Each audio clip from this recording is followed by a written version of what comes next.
deceive me.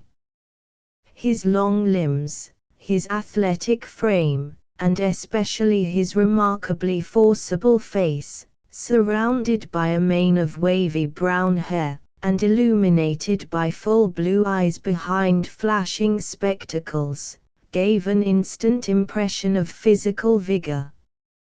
He was truculently cordial, and lifted his ringing tones in civil conversation. Resuming his singular attitude astride the sofa, he entered affably into a loud torrent of talk, lolling back, shaking his great head, suddenly bringing himself up into a sitting posture to shout out, with a palm pressed upon either knee, some question or statement. His full and finely modulated voice, with his clear enunciation, greatly aided his not a little terrified visitor in appreciating his remarks, but he spoke at great speed, and it strained the attention of a foreigner to follow his somewhat florid volubility. He expressed himself highly pleased with the reception his romances had received in England, but seemed surprised that his dramas were not known.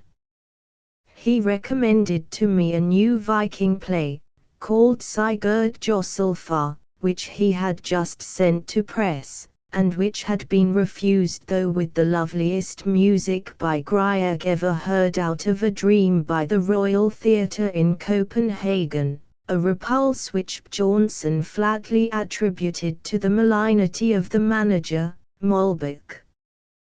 He promised to send me to London a copy of Sigurd Josselfar as soon as it was published, and he was so amiable as to keep his word. This little adventure in the headquarters of the opposition was not at all well regarded in Steergade. Accordingly I was taken, as a counterbalancing influence, to be presented at his country parsonage of Vestacre to the old poet and folklorist George Ernmo, 1813–1882. Locke and Dye were my companions on this visit to the celebrated collector, in common with Asbjörnsen, of the so universally admired Norse legends and fairy tales. The situation of Vestacre is magnificent. As we drove past the little church to the court of the Priestegard, the whole of the headwaters of the Christiania fjord wound and sparkled below us, golden in the blue circle of the hills. Mo, dressed in clerical black, with the white ruff round his throat, greeted us delicately. He was a charming man, with his soft voice and beautiful stag-like eyes, a perfectly gracious and venerable figure, not incapable, however, of receiving a mild excitement from the fact that his poems were presently to be introduced to the English public. Almost immediately after my visit, George Ernmo was appointed Bishop of Kristiansand.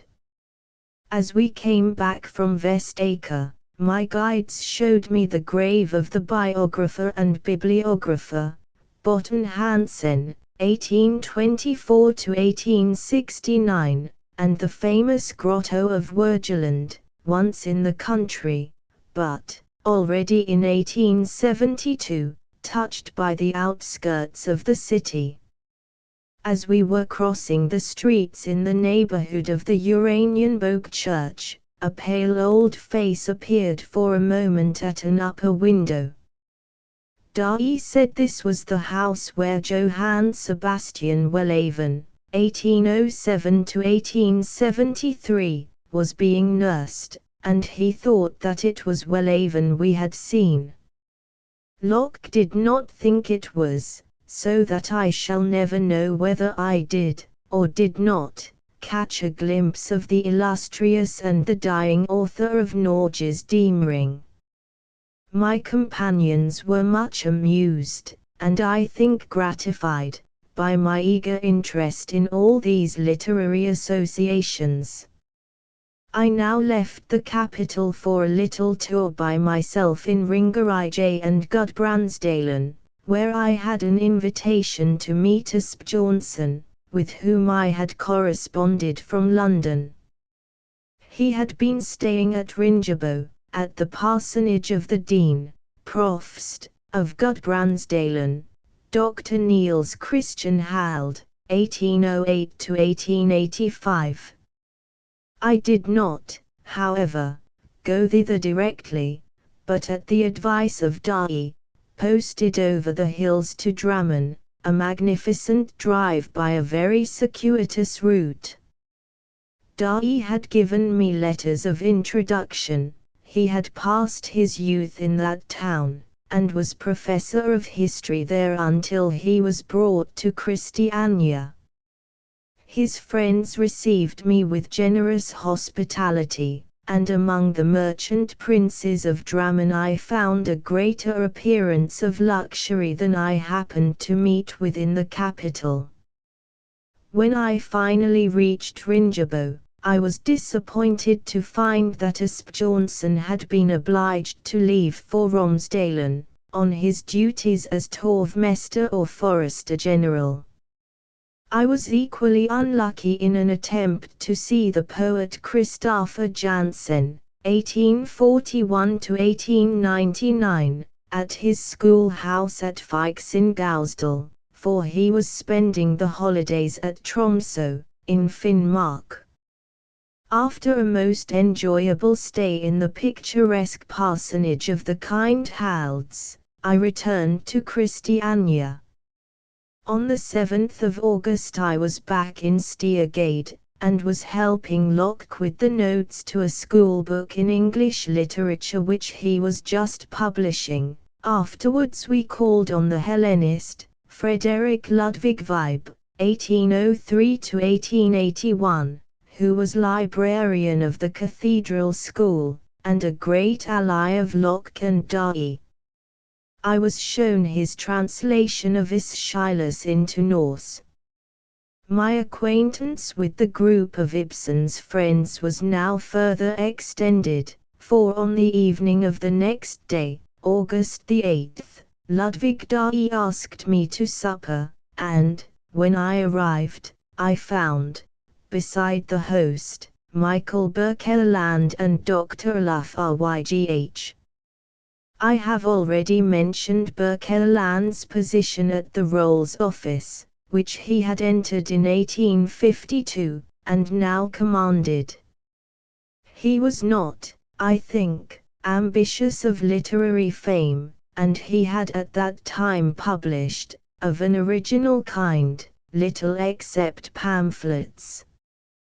His best-known work was his minutely executed reports of the earliest sessions of the Storthing, but this was only a part of his multifarious research into the whole political history of the country.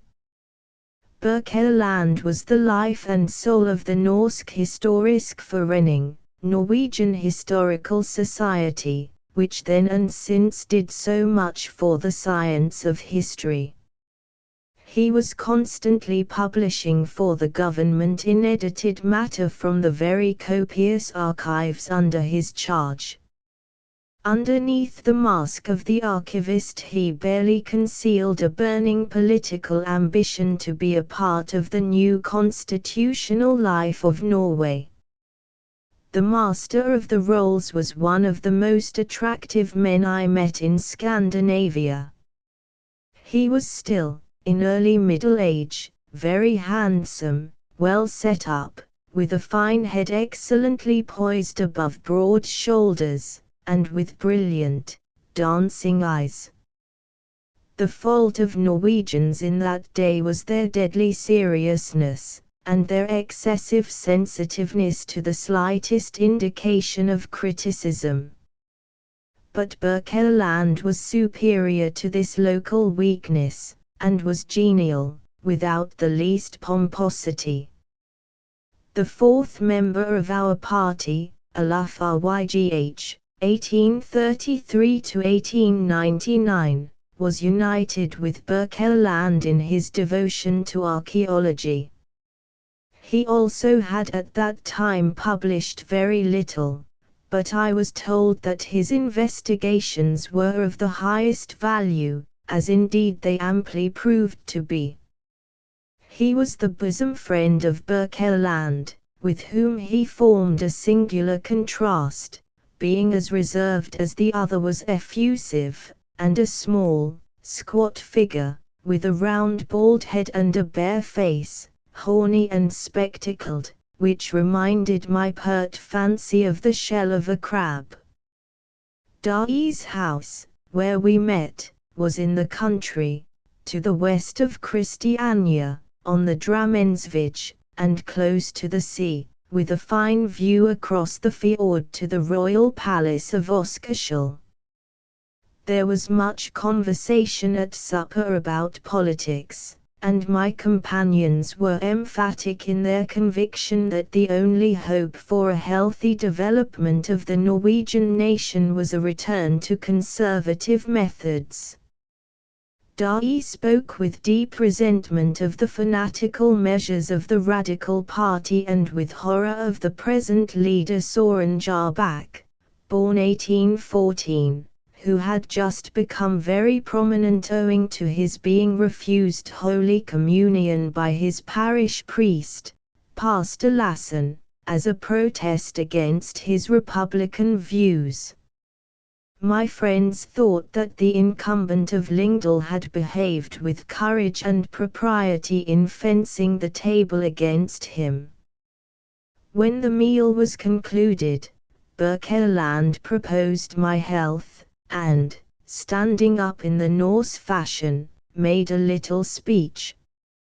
He said Englishmen often come to us that they may climb our mountains or fish in our lakes, but it is rare indeed for a young man of letters to visit us that he may investigate what is most dear to us, our native literature, the labor of our hearts and our heads.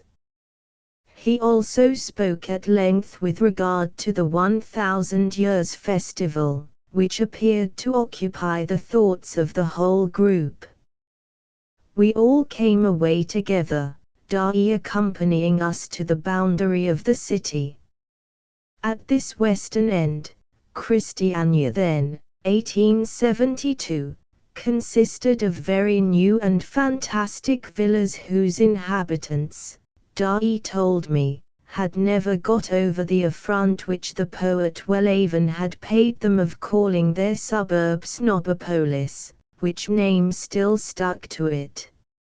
It was midnight when we reached the heart of the city, and as the hour boomed forth from the cathedral, Berkeland held me there in the great square while he discoursed on the history of the building, and on the vestiges of Catholic architecture in Norway.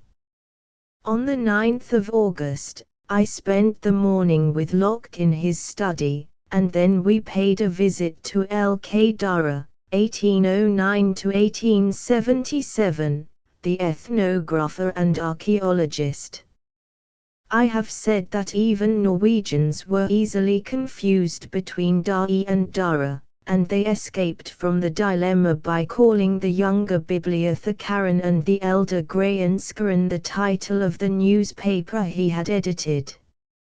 Durre, to whom I presented Tennyson's message, was extremely gracious, and he took me over to the Ethnological Museum, of which he was director, and showed me some objects recently come to him from Lapland and Finland. Durre was a man of great eccentricity of appearance, tall and gaunt, with limbs flung wildly about, and his fine head recklessly bestrewn with disordered hair, grizzled and reddish. He was very restless and active, and talked English admirably. He admitted to me that he was a full-blown Anglomaniac. Durre was very much pleased to hear from me that Tennyson recollected their meeting when the poet visited Norway in 1858, Dara had served on that occasion as Tennyson's cicerone. He told me that there was great trouble caused by the English poet's extreme nearsightedness, which made him unable to drive himself in the little cajole which was then the only mode of conveyance in the interior of Norway. Next day, I went with Locke to visit the lexicographer and inventor of the Landsmål Ivar Assen, 1813–1896, who lived in one little room, containing a bed, 2 chairs and a few shelves of linguistic books. He has exercised an immense influence on the language and literature of his country. I found Assen a prematurely shriveled little man, with a parchment face, thin, shy and nervous. In conversation he was dull, until Locke spoke about philology, when his eyes began to sparkle and his cheeks to flush. He talked, then, quite fast, but with a curious inward manner of speech. I confess I could not understand what he was saying. In the afternoon Locke and Berkeland took me for a long drive to Frognerseiten, a cottage high up in the mountain above Christiania, whence there is a magnificent view over the whole valley, and even to the Swedish frontier. The fjord, though 7 miles away, seems at our feet, and is visible as far down as Moss. Up at the Sæter we were received by Professor Torkel Aschehoug, 1822–1909, who had been so kind as to wish that I should be presented to him. Aschehoug was the leading jurist of Norway, perhaps of Scandinavia, at that time. His great book on the laws of Norway, which was appearing in slow installments, contained in a form never before approached the history and the essence of the national constitution. He had been for a quarter of a century professor of civil law at the University of Christiania. He had taken up, and pushed much farther, the investigations of J.R. Keyser, when that eminent jurist died in 1864. But the extraordinary respect with which Aschehoug was regarded in the group of friends was founded on other qualities than were included in his scientific reputation. He had been drawn more and more definitely into practical politics. For the last 4 years he had been the leading member of the Storthing for Christiania.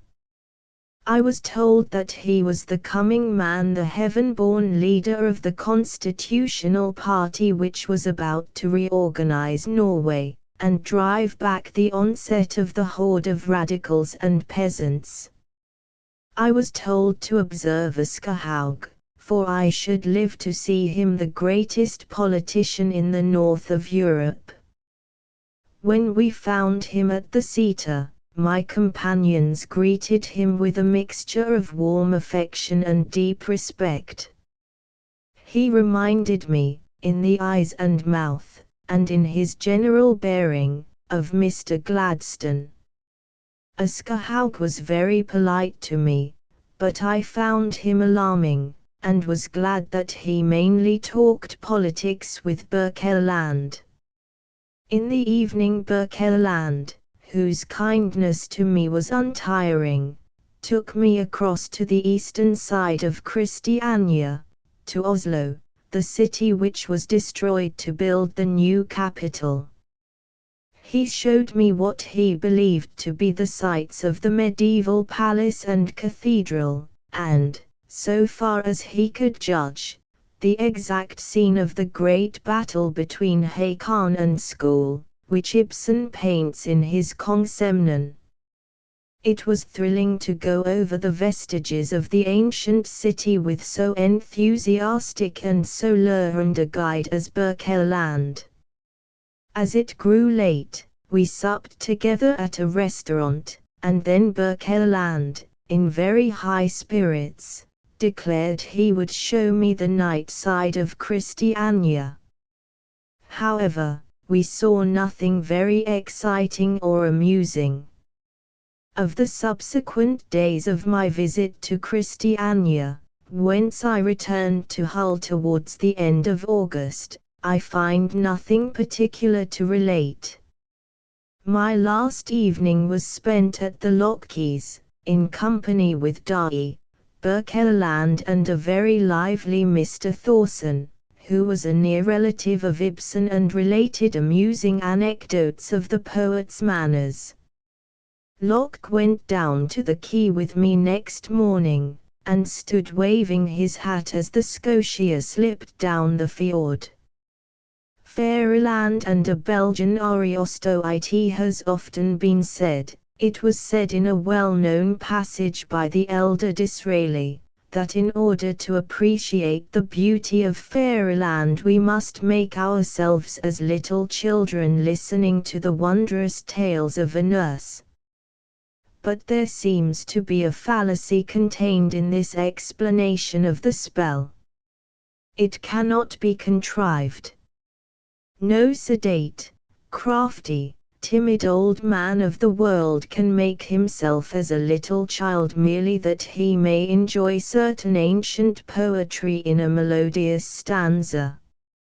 Nor, on the other hand, is it obvious that real children, especially children of the modern sort, possess that ductile-knived, that breathless and delicious credulity, which Fairyland demands. I believe, and I speak not without observation, that children, as a rule, like stories best which deal with such themes as dogs that run after ducks, and grown-up people that tumble out of motors. They like their tales to be realistic, rather hard, entirely within their experience. Hans Christian Andersen, in his Inventor, so falsely translated fairy tales, took advantage of this fact and made a worldwide success by inventing stories in which playthings and articles of furniture and animals come to life and act on the conventional principles of society. That is what children like. They have been so short a time among us that the banalities of experience are still fresh to them, and nothing so amusing as what is pure matter of fact. We may be quite sure that the Fairy Queen, which is the main classic of this sort of art in the world's literature, was not written for children. The ordinary infant would be unspeakably bewildered and bored by the visit of Dusa to the Lady of Night, and by the exploits of Arthurgal and Tullus. It might take a faint pleasure in Una being followed by the lion, as Mary was by the little lamb, and the fight between St. George and the dragon, where Spenser appears almost at his worst, might arrest wondering attention. But what is incomparable in Spenser is exactly what would fail to amuse a child. We may be quite sure that it was no audience from the nursery which the poet sought to fascinate. Yet it is true that his poetry appeals only to the child at heart. What we have to do is to define for ourselves what we mean by a child at heart, and we shall soon perceive that the object of our thoughts is not, in the literal sense, a child at all. Perhaps youth rather than childhood is the image we require. With the advance out of infancy into adolescence, the mystery of existence first becomes palpable and visible to the fingers and the eyes of those who are born to enjoy it. We fall into an error, however, if we imagine that it is given to everyone who pleases to arrive at this blissful condition of wonder. The world is very old, and it is troubled about many things, it is full of tiresome exigencies and solemn frivolities. The denizens of it are, as a rule, incapable of seeing or conceiving wonders. If the Archangel Michael appeared at noonday to an ordinary member of the House of Commons, the legislator would mistake his celestial visitant for an omnibus conductor. He would rejoice at having sufficient common sense and knowledge of the world to make so intelligent an error. But those who are privileged to walk within the confines of fairyland are not of this class. They are members of a little clan who still share the adolescence of the world, for, as this world is, in the main, dusty, dry, old, and given to fussing about questions of finance, and yet has nooks where the air is full of dew and silence, so among men there are still always a few who bear no mark upon their foreheads, and move undistinguished in the crowd, in whom, nevertheless, the fairies still confide. It will be a surprise to many, and it may be a painful surprise, to learn that there are fathers of families, persons engaged in the city and holding reputable appointments, who faithfully believe in magical princesses and in fays that dance by moonlight. These persons form the audience in whom Spenser, as, in other times and other climes, such poets as Ariosto and Camoens, seek and find their devotees.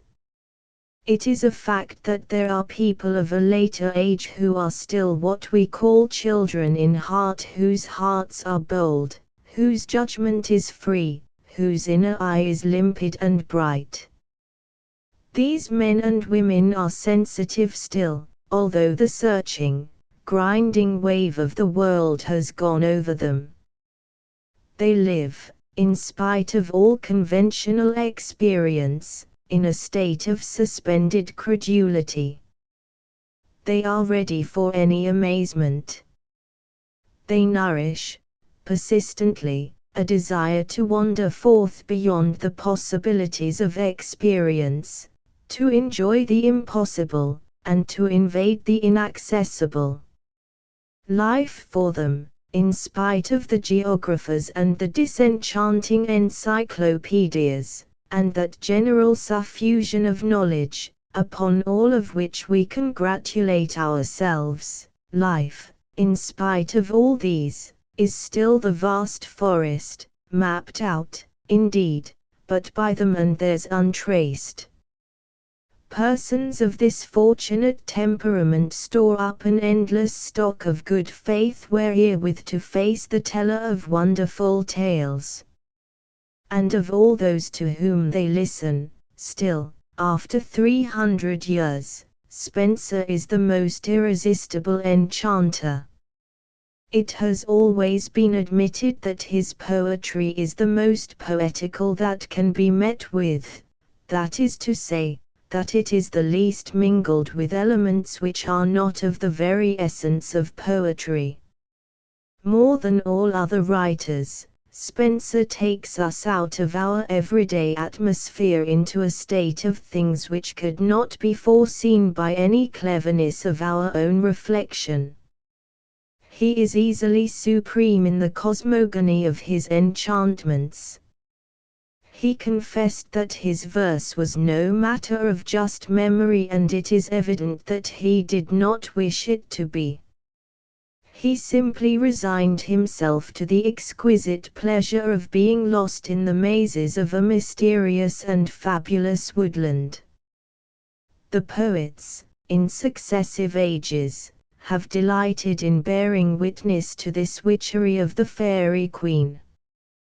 There is no instance of this more pleasingly expressed, nor more appropriate to our argument, than that of Cowley, who says, in his delicious essay of myself, "There was wont to lie in my mother's parlour, I know not by what accident, for she herself never in her life read any book but of devotion, but there was wont to lie Spenser's works.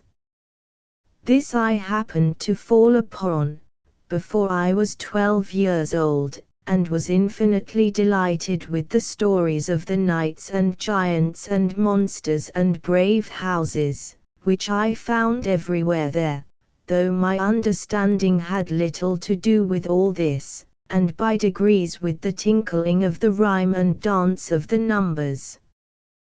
We may doubt whether the child Cowley had not more of a man's taste than the man Cowley had of the heart of a child, but, at all events, he entered with exactly the proper spirit into that miraculous country where birds, voices, instruments, winds, waters, all agree. And it is in this spirit that hundreds of the elect have read the marvelous poem in successive ages, and will continue to read it until time itself has passed away. The Fairy Queen is not about anything. There is nothing of serious import to be deduced from its line of argument. The subject wanders hither and thither, awakening fitful melodies in the brain of its creator, as the wind does on the strings of an Aeolian harp. The music swells and declines, the harmonies gather to a loud ecstasy or dwindle to a melancholy murmur, under the caprices of a spirit that cannot be discerned and that seems to be under no intellectual control. In saying this, I am not ignorant of Spenser's protestation of a moral purpose, nor do I charge him with the smallest insincerity for having written that apologetic letter to Sir Walter Raleigh, in which he makes what he calls a pleasing analysis of the way in which the poem illustrates the 12 private moral virtues, as Aristotle hath devised. It was necessary that he should have a skeleton of meaning underneath his elaborate dream, not merely for the sarcasm of contemporary decency, lest in that strenuous age he should be cast forth as one that cumbered the ground, but for the sarcasm of his art as well, which needed a steady basis of material as much as a picture needs its canvas or a statue its marble. Moreover, the Fairy Queen must celebrate Queen Elizabeth, just as Orlando Furioso must praise the House of Este. It was in feudal societies, under the protection of princes, that these romantic enterprises had to be conducted, if they were conducted at all. There was a pleasant confusion, like that of colored strands in a solemn tapestry, between the laudation of the sovereign and the celebration of the virtues. Sometimes the monarch was not so virtuous as the poet could have wished, sometimes his court was as little like fairyland as was humanly possible. That only added to the skill of the poet, that only added rainbow colors to the fabric of the invention. Then there was always the allegory, with which, in fact, anything on earth could be connected, in the course of which not only could no compliment be excessive, but no attribution could be so certain that it was not able, under pressure, to be denied. Positive persons, in our rash age, do much profane the allegory, which, nevertheless, is essential to all fairy poetry. Without it, what would become of the romaunt of the rose, or of the dream of Polyphile, what, even, of the Divine Comedy? Hazlitt merrily says that people are afraid of allegory, as if it would bite them. If they do not meddle with the allegory will not meddle with them. The fact is, persons who hate fairy poetry make the allegory an excuse for their aversion, which is like saying that you hate the flavor of olives because they have stones in them. It is a peculiarity of the romance of fairyland that it never introduces us to fairies. Nothing is so prosaic as a fairy, seen in the broad light of early Victorian illustration. A little being in short skirts and sandals, standing on one toe on the tip of a rosebud, with a spangle in her sleek hair and a wand in her taper fingers. Nothing is more repulsive to the muses. But the whole secret of the great fairy poets is that they are engaged in searching for fairies without ever suffering the disenchantment of finding them. There are none, I think, in the broad pages of Spenser, even, by a beautiful pleasantry, the fairy queen herself being entirely absent throughout the poem, at all events as we now possess it. The personages in the fairy queen, noble and miraculous as they are not of the fairy persuasion at all. They wander through the forests in the hope of coming upon these supernatural denizens, but they never succeed in doing so.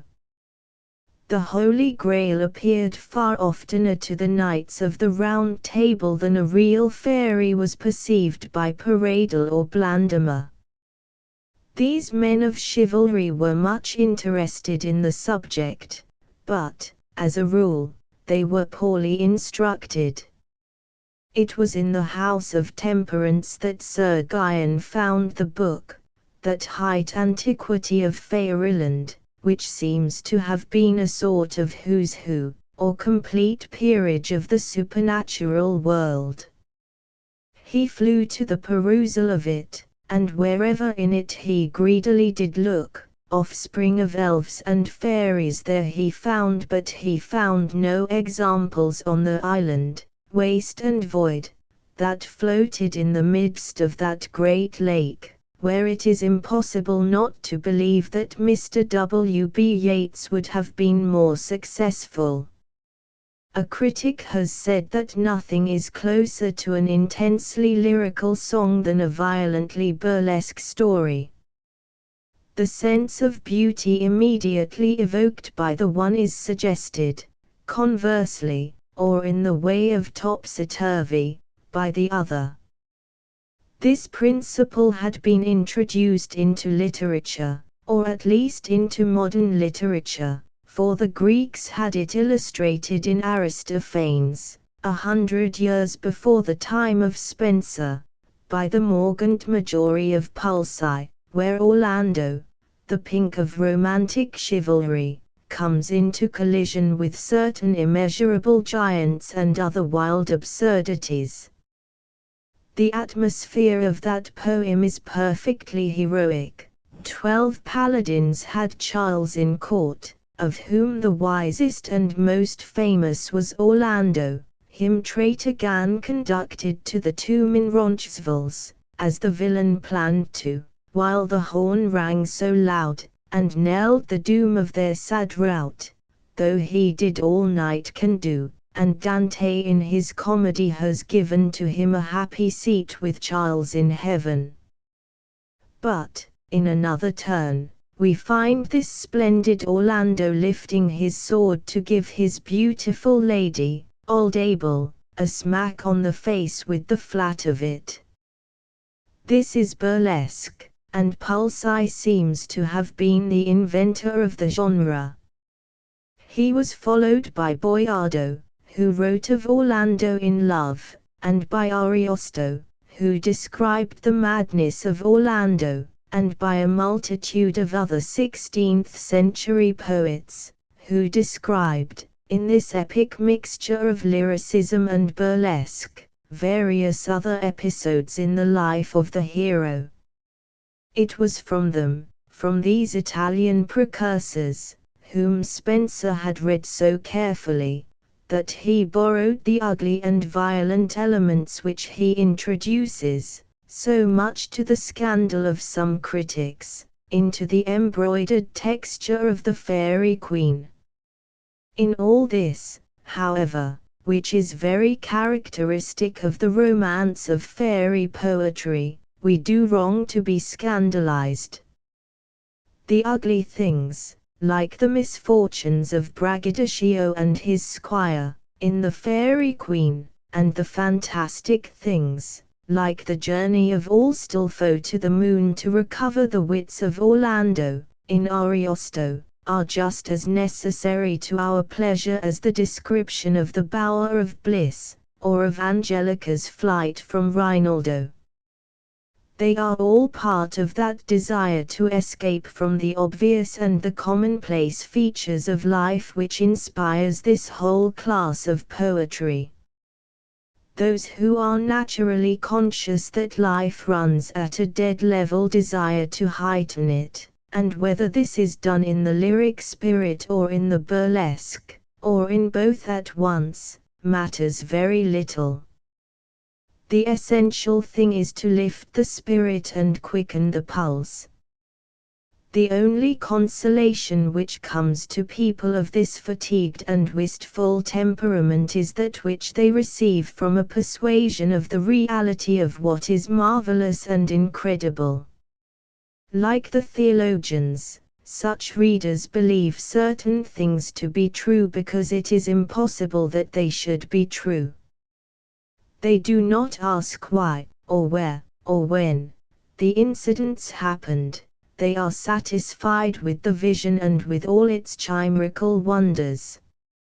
In their dreams they see Belph hurrying through the woodland, her hair starred as thick as snow by the petals of the wild roses her tempestuous flight has shaken down upon it, and they do not ask what she represents, nor whither she hastens, nor her relation to fact and history. And in her hand a sharp boar spear she held, and at her back a bow and quiver gay, stuffed with steel-headed darts, wherewith she quelled the savage beasts in her victorious play, knit with a golden baldric, which lay athwart her snowy breast. Who needs to ask whither Belph goes, or what she means? She is a vision created for the deep contentment of those in whom the longing for noble images and uplifted desires and generous, childlike dreams is perennial. Critics like to assume that the enthusiasm which breeds this kind of chivalrous poetry is dead and buried in the classics. They no more expect to see a new Fairy Queen published than to hear of a new dodo inhabiting the plantations of the interior of Madagascar. But in literature it is always unsafe to say that a door is closed forever. If we are rash enough to make such an assertion, it is sure to fly open in our faces. It was a commonplace of criticism 10 years ago that the epic would never reappear in literature, and behold Mr. Doughty presents us with a dawn in Britain which is as long as the Lusiads would be if Paradise Lost were tacked onto the tail of it. Last week I read in a very positive volume that the pastoral can never revisit the cold glimpses of a world that has exchanged its interest in shepherds for a solicitude about miners and chauffeurs. My instant reflection on reading that opinion was to wonder how soon a young poet would publish a fresh set of bucolics, with the contest of Damaetas and Menalcas set forth to a new tune upon the Pan's pipes. For this reason I cannot say that I was astonished, although much interested, to find a young man, and, I venture to think, a young man of some genius, reviving the old music of the magic woodland, which had seemed to be dead, or closed, since the 17th century. It is a wish to make his work a little known to English readers which has led me to venture on some remarks today about the romance of Fairyland. M. Albert Mockel is a Fleming, and if M. Octave Mirbeau, in a celebrated article in the Paris Figaro, had not called M. Maeterlinck the Belgian Shakespeare, I should have been tempted to describe M. Mokkel as the Belgian Spenser. I may go so far as to call him a Belgian Ariosto. M. Mokkel has not enjoyed the same popularity as his eminent countryman. Perhaps he had no octave Mirbeau to immortalize him with a gorgeous paradox. But in 1891 M. Mokkel, who must then have been very youthful, published a poem, entitled Chantefable, which was enough to inspire great hopes of his future among not a few judicious readers. He has done nothing, in my judgment, to justify those hopes so fully as he now has in the volume he has published, called Contes pour les enfants d'hier, with ingenious illustrations by M. Auguste Donnery. These illustrations are very clever, although they would never have been drawn had it not been for Aubrey Beardsley's Morte d'Arthur, 1893. M. Donnery is skillful, and he emulates Beardsley's wonderful, pure line, without always perfectly attaining to it. But the book itself is of a more classic cast, and deserves longer attention. Here, to quite a remarkable extent, we find the old stateliness of the fabulous society, the old ceremonial procession of wonderful events and incredible people. Here, once more, we enter a world as audaciously designed as Ariosto's, as intricately splendid as Spenser's. Here, again, is what a critic of the Fairy Queen has called the inexhaustible succession of circumstance, fantasy, and incident. The vulgarity of present existence is buried under such a panoply and magnificence of fable that the grown-up children, the blessed enfants d'hier, can forget and ignore it. It would be tedious to retell briefly, in poor words, the brilliant stories which owe so much to the solemn and highly colored language in which they are deliberately narrated. But I cannot refrain from giving an outline of the last of them, The Island of Rest. In M. Mokkel's gallery there is no more magnificent figure than that of Jewel, Prince of Ermendy. We may call him the Roland of our Belgian Boiardo. All the world is aware of the mysterious end of Prince Jewel. He went away over the waves of the sea, and nothing was ever heard of him again. But only M. Mokkel knows what happened, and he has now consented to reveal it. Jewel had loved the ineffable Alice, Princess of Avigor, and to secure her love he had vowed that he would offer her the suzerainty of the heights, a mysterious country surrounded by peaks of silver and crystal. Unfortunately, though he searched the habitable globe, the whereabouts of this marvelous region escaped him. One day, in despair, as he rode his magic horse, Bellardion, he came to the edge of a cliff, where the ocean stretched at his feet. Tired of his vain adventures, Jewel flung the reins on the mane of Bellardion, and spurred him onward. The obedient steed leaped the cliff, and descended on the surface of the waters, which undulated gently beneath him, but bore up both horse and rider. They galloped over the calm sea for hours and hours, for days and days, until at last a fairy island appeared on the horizon, and displayed, as they approached, a silver zone of pure peaks, lifted like a tiara high over the ring of green and golden verdure. This was the land of Jewel's desire, but neither the white Bellardian nor his incomparable master succeeded in landing upon that exquisite shore without prolonged adventures, which it is not my business to recount. Suffice to say, that they sank in safety on the sands at last.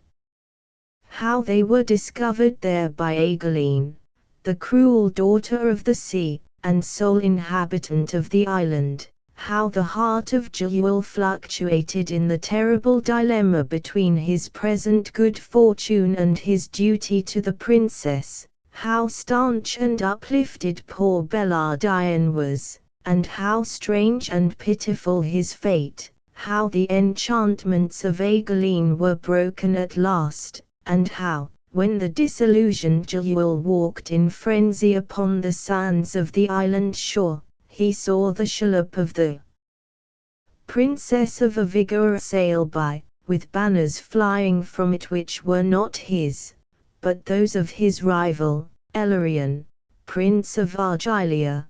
This, and much more, and all of it equally gorgeous and convincing, must be read in the delightful pages of M. Mockel's Contes pour les enfants d'hier. Some recollections of Lord Wolseley. There is at present no record of Lord Wolseley, who died just too recently to be included in the latest supplement of the Dictionary of National Biography. His memory loiters in the limbo which always surrounds the famous dead for a few years after their decease. Then follow, in due course, the official life and the selected correspondence, and so finally the monument is unveiled for the pigeons of the press to perch upon. To my friends, Sir Frederick Maurice and Sir George Arthur, have been entrusted the duty of arranging the memoirs of our greatest modern soldier, and their work will be formidable, for the Great War, of which Wolseley, in flashes of genius, had prescience, has swept over us, and has confused the landmarks of our memories. I feel sure that they will bring judgment and discretion to their task, which is a noble one. But they will certainly, and properly, be inclined to concentrate their effort on the military aspects of their subject, since Lord Wolseley was a soldier before everything else, and so completely a soldier that other aspects must be dwarfed in contemplation of his military glory. These may easily, indeed, be excluded altogether, and I therefore venture to recall, before it is too late, certain scenes which I observed during a prolonged and delighted acquaintanceship, in which the sword ceased to be vambrashed as the Elizabethans used to say, and in which the great general was simply an amateur of letters, eager to talk about books and even ambitious to write them. I shall not fall into the error of describing him as a great author, but I think that it may be amusing to preserve some intellectual sketch of a character essentially imposing in very different surroundings. Lord Wolseley was not prominent before the world as a man of letters, and I shall not pretend that he could claim that particular distinction, though he wrote easily and well. Of his best books I shall have something presently to say. But I think it is known to only a very few survivors that he had a predilection and even a passion for literature, which he shared, I should think, with no man of action of his time. He was an insatiate reader, and his reading covered a surprising range. For a man to whom life offered excitement and animation in almost every direction, it was notable how much time he found to spare for intellectual amusement. He attributed his love of reading to the influence of his Irish mother.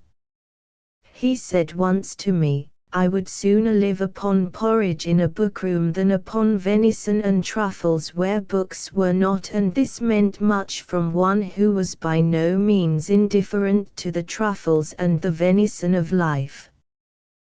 The curious thing is that this obsession with literature nowhere peeps out in his published works, and is notably absent in his autobiography, The Story of a Soldier's Life, where we should particularly expect to find traces of it. For this defect in the general portraiture of that book there are reasons, upon which I may touch later on.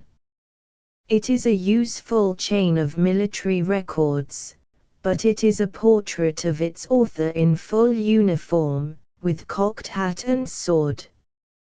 It was my good fortune to see him always in mufti, and if I essay a snapshot of him I am bound to show him with a book in his hand. My acquaintance with Lord Wolseley began in 1888, and I owed it to a common friend whom I never cease to deplore, the ever-ingenious Andrew Language. I have forgotten how these two came together, but they had a great appreciation of each other's company. Wolseley was now just 55, but he looked much younger, and he flashed about as though the spirit of April still laughed at him. The first thing which struck an observer on meeting him was that he had the gestures of a boy, the elastic footstep, the abruptly vivid movements, one would almost say were those of a happy child. In 1888 Lord and Lady Wolseley were still inhabiting a small house in Hill Street, but immediately after I first knew them they moved to the Ranger's house in Greenwich Park, the scene for me of delightful memories during the next 2 years. Wolseley was at that time Adjutant General of the Forces, under Stanhope, and afterwards Commander-in-Chief in Ireland under Campbell Bannerman. He worked hard every day at the War Office, and came down to Greenwich in the afternoon like any civil servant or bank clerk. His life at that time was marked by the serene and unaffected simplicity which always seemed to me the cardinal feature of his personal character. Much in Wolseley had an appearance of inconsistency.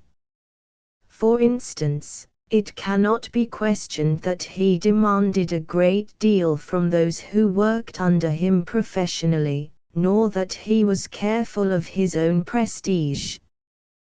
But when he was released from his military work, he became the least assuming of mankind. Moreover, and this makes the attempt to paint him particularly difficult, he was not, to the public eye, conspicuous, as other great generals have been, through demeanor or appearance.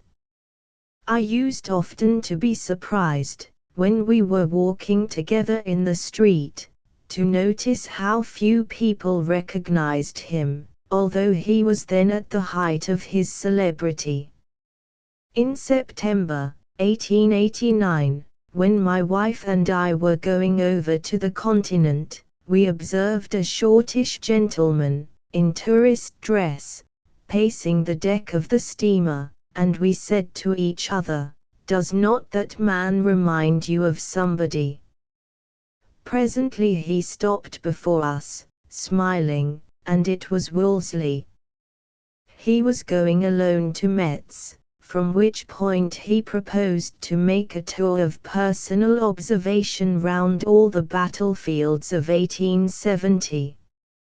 He said that there were inconsistencies in the published accounts, and that he had meditated over them till it was impossible for him to rest until he had settled his difficulties by independent inspection.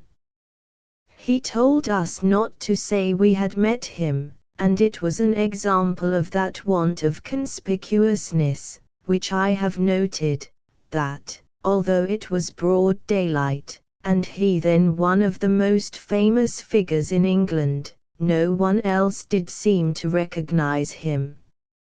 He had theories about the Franco-German campaign for which he sought confirmation.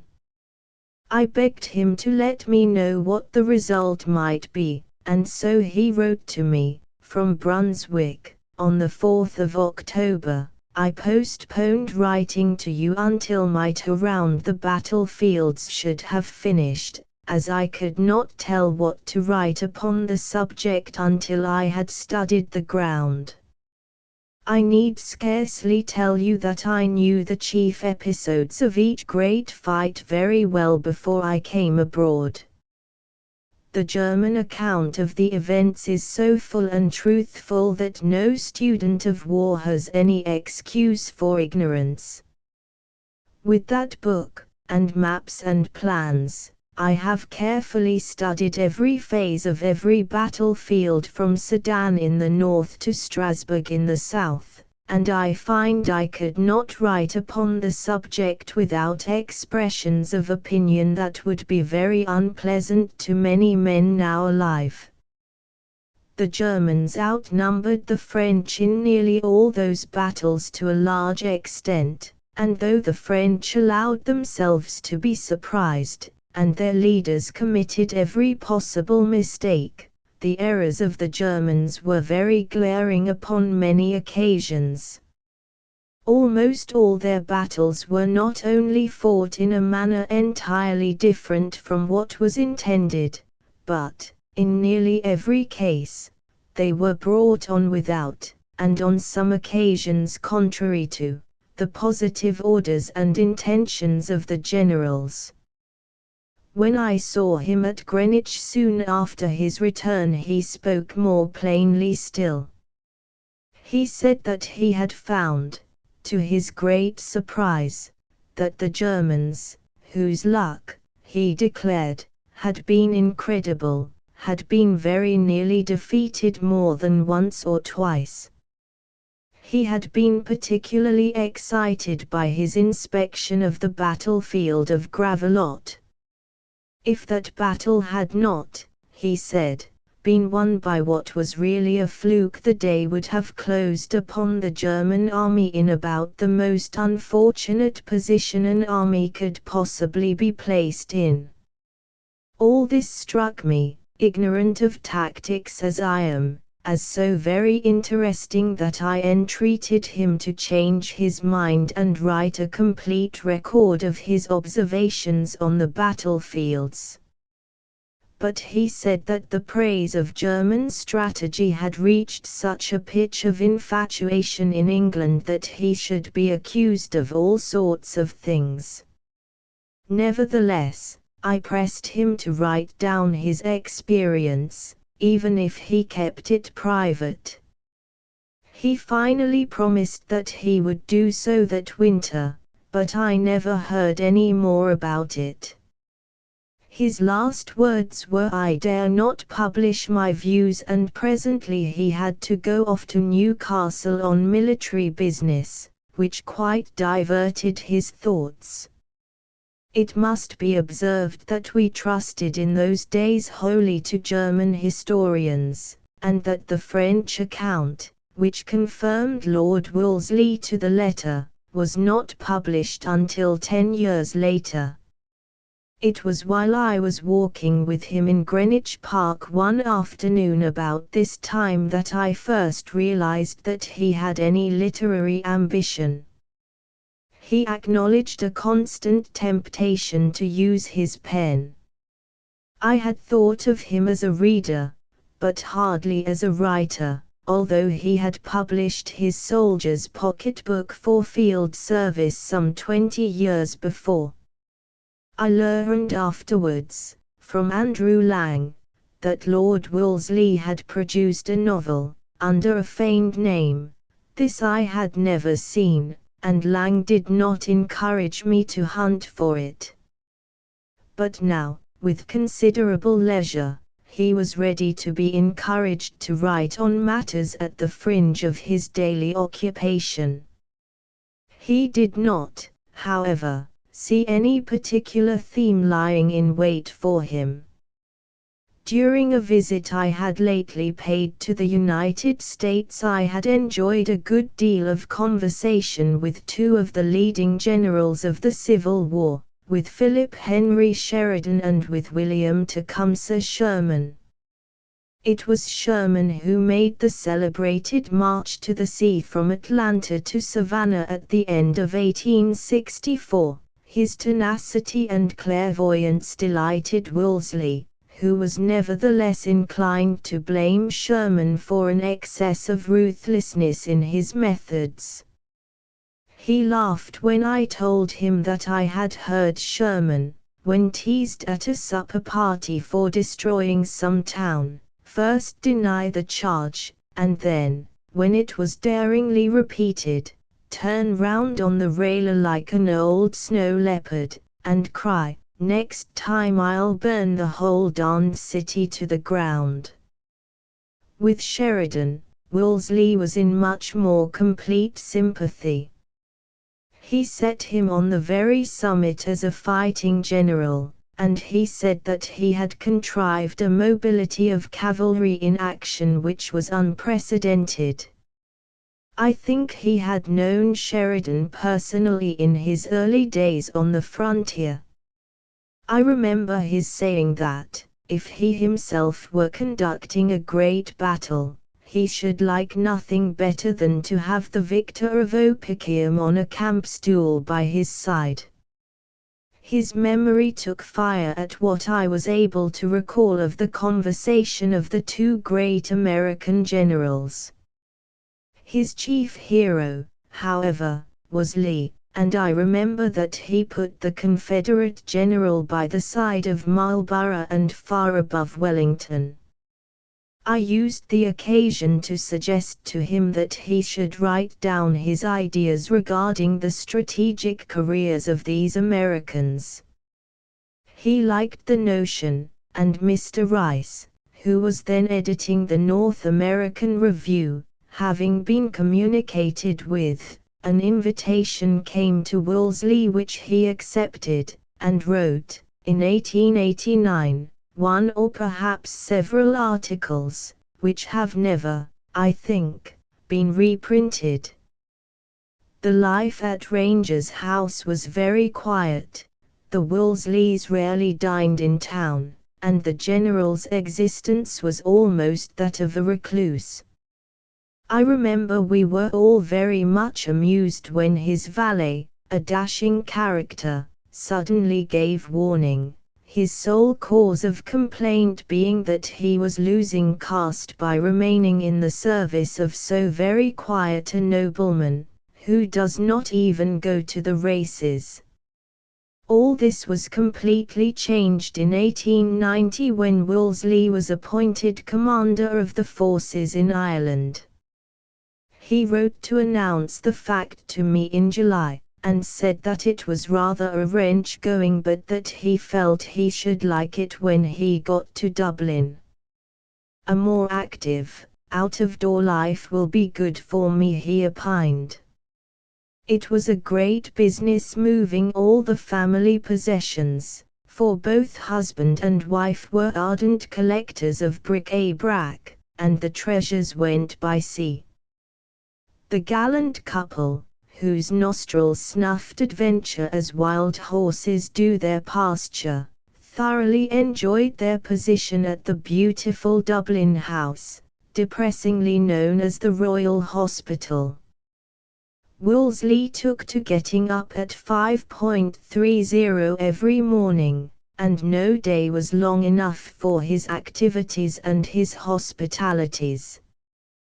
The political crisis was more severe than usual, but Wolseley cared very little about politics, and his buoyant energy and boundless good nature made his house the one bright spot in an otherwise dismal Dublin. That, at least, is how it struck me during an enchanting visit I paid to the Royal Hospital in the midst of the resistance to Lord Rosebery's predominant partner. Wolseley gave up any thought of periodical literature, When I urged it, he said he was always being attacked for writing. I do not quite know who can have attacked him or why, but he had other things to attend to. He was not, however, unoccupied. It was while he was in Ireland that he composed his Life of the Duke of Marlborough, of which he finished 2 volumes in the spring of 1893 and published them a year later. The notes for it had occupied him for many years, he said, on board ship, in camp, and often at long intervals of time when on duty abroad and in the field. He made a tour, as I well remember, to the scenes of Churchill's childhood, before he left Greenwich in 1890, and his descriptions of Ush House and the Valley of the Axe were jotted down on the spot. The Life of Marlborough is Wolseley's principal contribution to literature.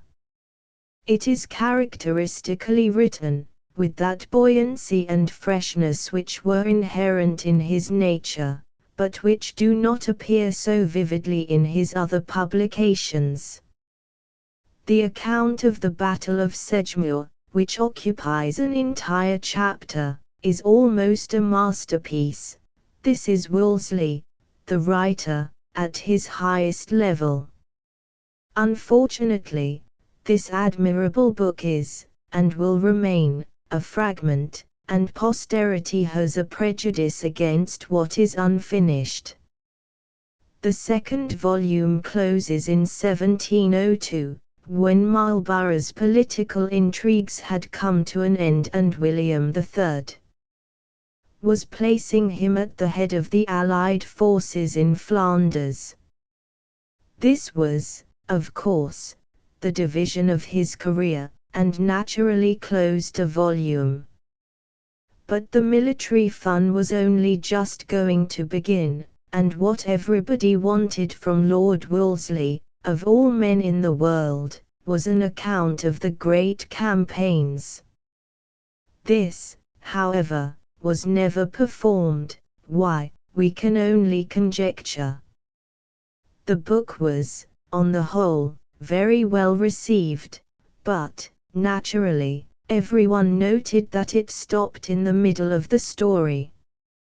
In answer to an anxious inquiry which I sent off on receiving my copy of the 2 volumes, Wolseley wrote, "I hope the book will pay the publisher. If it does, I shall write the military part of Marlborough's life, which, of course, would be to me a more interesting undertaking than describing my hero through a period already well known from the pages of our greatest historical novelist, Macaulay." This shows that, in April, 1894, no part of the continuation was actually written, but I doubt not that he had made copious notes of some of the 1702 to 1710 campaigns. Indeed, on one occasion much later, when I was trying to urge him to return to so congenial an enterprise, he told me that the Battle of Malplaquet was actually finished, and Mr. Richard Bentley informs me that this MS was actually at one time in his father's hands. Wolseley also is known to have described the march along the Danube in 1705, but not reaching the Battle of Blenheim. These fragments must surely exist among Lord Wolseley's MSS. And I urge Sir George Arthur to make careful search for them. They ought to be well worthy of publication. That, at the age of 61, and in active state employment, Lord Wolseley did not feel able to pursue his hero over the innumerable battlefields from Venlo to Oudenarde is easily comprehensible, but that he should have stopped just where he did is lamentable. We may wish that he had been inspired to start, instead of stopping, at 1702. A side of Lord Wolseley's mental temperament which was little known was his sympathy with the imaginative literature of the East. He could not, I suppose, be called a scholar, but he had more acquaintance with Oriental languages than was generally suspected. In particular, the poetry of Persia exercised a great fascination over him. He studied both Persian and Hindustani for a couple of years, and kept a learned munshi with him all that time as a travelling tutor. This man had a passion for the poets, and, as Wolseley told me, constantly held him in conversation on the subject of Persian history and made him read Persian books. Wolseley learned quotations from the poets by heart, and afterwards, in speaking with exalted or highly educated natives of India, he found that the apt introduction of such tags from the classics was greatly appreciated, and was made the subject of compliment. Wolseley was very amusing about this. As I happened to be president of the Omar Khayyam Club in 1897, I thought that a speech from the Field Marshal at the annual banquet would introduce a charming novelty into that mild orgy of red wine and red roses. Although very busy, for he had lately been made commander-in-chief, he jumped, as we say, at the invitation, and made his appearance as the guest of the evening. It was not for me to hint procedure to so illustrious a visitor, but I confess I dreaded lest the clash of swords might jar a little on our floral festivity. I need have had no fear. When the moment came for Lord Wolseley to rise, he had told me that he felt so shy that his heart was in his mouth, but he showed no sign of discomposure. He assured the company that he had been misrepresented as a man of blood, but that he was, on the contrary, a lover of roses and red wine. He confessed that he knew Omar only in the translation of Fitzgerald, I was aware, but kept my counsel, that he had only known that since his invitation to dine. He said that in India he had never heard the name of Omar pronounced, but he expatiated largely on those of Hafiz and Firduzi. The rules of the club excluded reporters, and I have always been sorry that no record survives of this charming little discourse. What does survive is a delicious poem in Austin Dobson's best vein, which was handed round to the guests in privately printed form. This piece described the scene and those present, beginning with "I note our Rustum here, without red coat," a touch which pleased the Field Marshal. Lord Wolseley had taken an active part in the Chinese War of 1860, and I remember his telling me that on his appointment as deputy to accompany Sir Hugh Grant to Hong Kong he ransacked every library and bookshop in Calcutta for books about China. His account of the campaign, up to the surrender of Pekin in November 1860, was published in his narrative of the war with China, a work founded on the letters he sent home by each successive mail. It can conveniently be read in chapters XXI to XXXI of the story of a soldier's life. But what is not told there is that he preserved to the end of his days a very sympathetic interest in the civic manners of the Chinese, whom he preferred to any other Oriental race, having at one time or another tested them all. In his published writings Lord Wolseley dwells mainly on the perfidy of the ruling classes in China, and on the ease with which Lord Elgin allowed himself to be taken in by the treacherous Chinese ministers. He expressed horror at the crime of the escort who beheaded Captain Brabazon at the Palichiao Bridge, an event which had a peculiar effect on Wolseley, because it was by a mere accident that Brabazon, at the last moment, had taken Wolseley's place in his absence on another business. The want of elementary scruple in the Chinese authorities was shocking to a straightforward British soldier. But, after all, we were at war with them. On the other hand, what Wolseley loved to expatiate on in private conversation was the sterling virtue of the ordinary Chinese civilian. I recollect how on one occasion, when Sir Francis de Winton was dining at Ranger's house, and expressed some views over-indulgent to the Turks, Lord Wolseley turned upon him, sparkling with indignation, and swore that no Turk could hold a candle to a Chinaman, the cleanest, the most temperate, the most philosophical creature in the world. In vain did de Winton protest that he meant no dishonor to China. Wolseley was started on his hobby horse, and gave us no peace till he had delivered quite a little oration on the wonderful merits of the disciples of Confucius. This was in 1889, and long afterwards the zeal for China was eating him up at intervals. I find a letter to myself, dated the 17th of April, 1901, in which he tells me that he is reading Professor H. Giles's History of Chinese Literature. I wonder how deep he has gone in it. The only man I ever knew who had more than dipped into that vast subject was Sir T. Wade, an old friend of mine.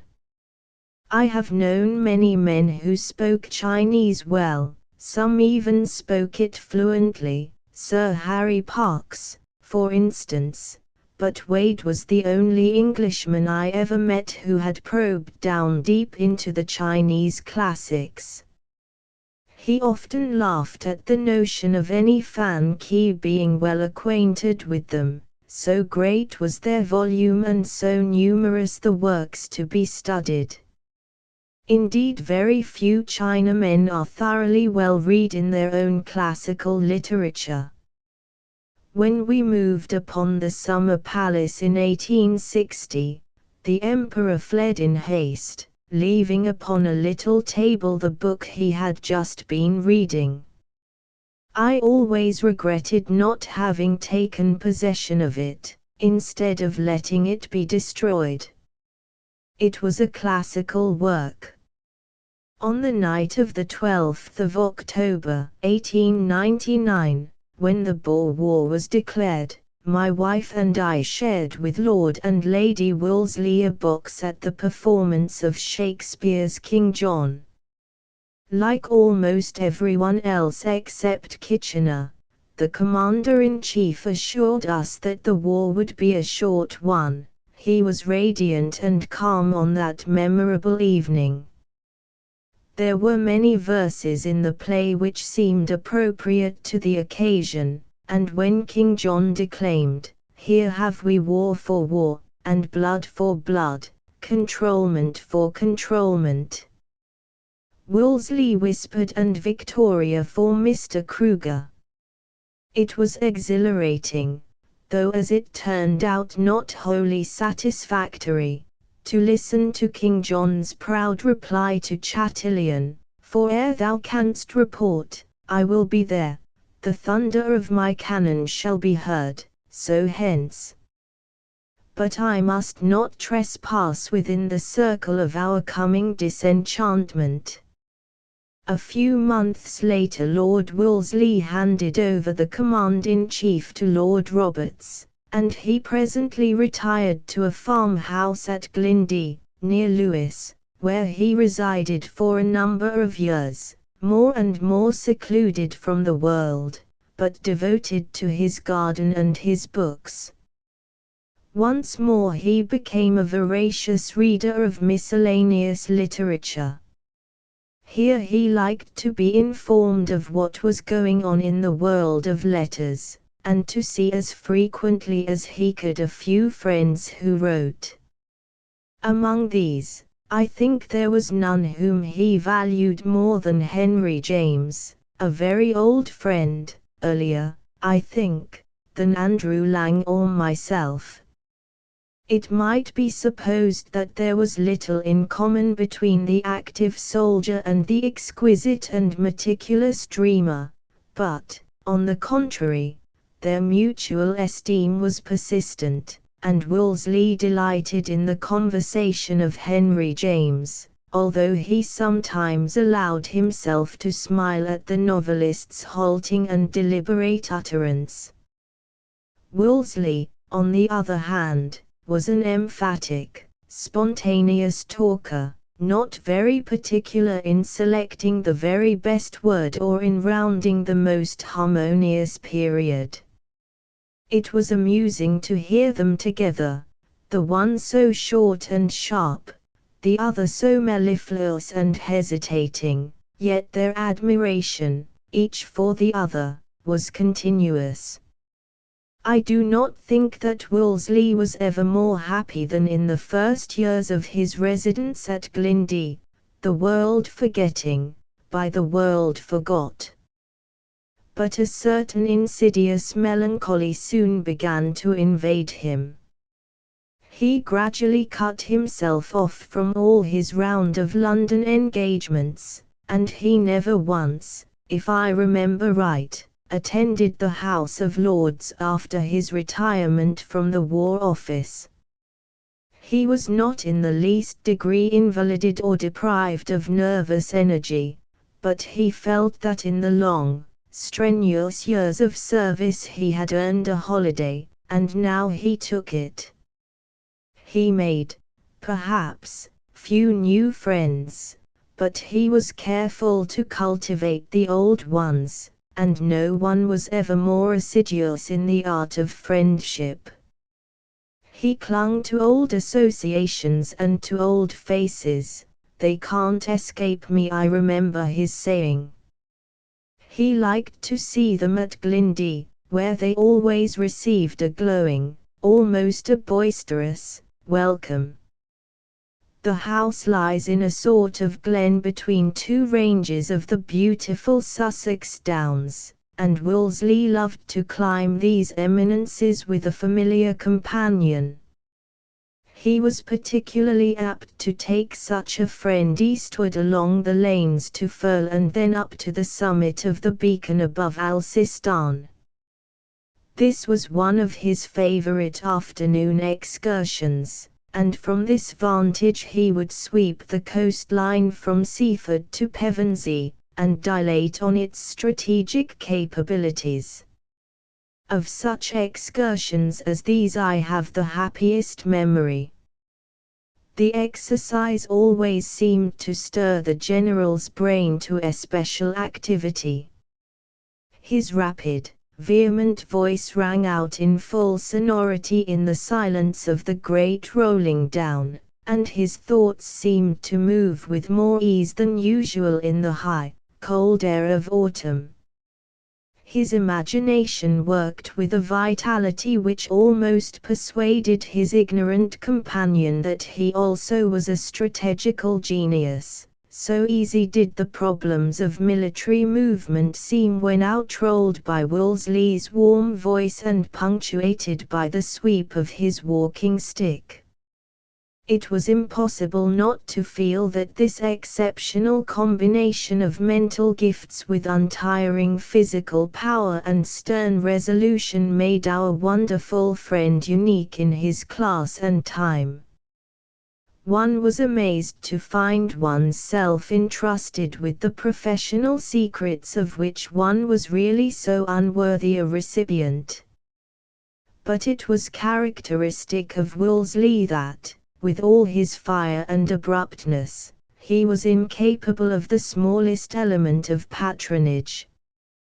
He lifted his friends, in a whirl of generous illusion, up to a level with himself, and insisted on their sharing his conceptions. No one ever possessed a more fascinating gift for persuading the person he talked with that the friend's powers and capacities were equal to his own. The impression could only be momentary, but it was extremely grateful while it lasted.